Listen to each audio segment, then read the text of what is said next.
Accusations of mafia practices elevated the state of rice prices to a national scandal, the strongest evidence, prices rocketing up while stocks were stable. The State Logistics Agency has spent much of the past week getting more of its rice into the market as government officials seek to reassure the public that Bulog has more than enough to deal with the crisis.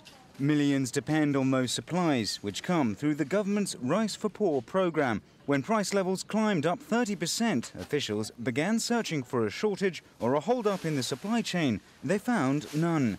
Markets were full of rice, so were the stocks and the distribution network. The phenomenon isn't new. Prices spike every year.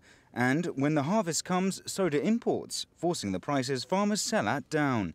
Mafias are a common complaint. Indonesia consumes 32 million tons of rice every year and produces about 35 million. When it announced that Bulog would pump 300,000 tons into the market to stabilize prices this week, the government made clear that was only a fraction of what it can draw on. The country is still waiting for the harvest season, but some farmers are already experiencing it, and the recent panic means the political momentum for action is now there. 5-10 tahun terakhir ini tidak pernah dilakukan secara tegas.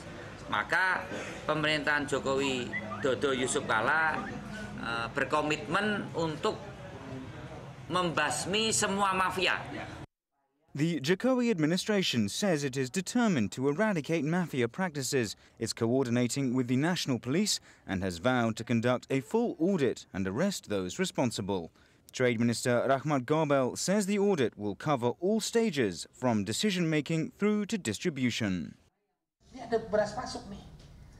Beras siapa nih yang masuk? Apa Bulog punya atau bukan? Nah, ini kan berarti ada permainan di sini. Di sinilah saya bilang mafia beras ini ada yang harus diberantas. Iya kan? Itu harus kita lakukan. Nggak ada pilihan lagi sekarang. Kita makin tahu siapa pemain-pemainnya nanti. Nah, itu maksud saya.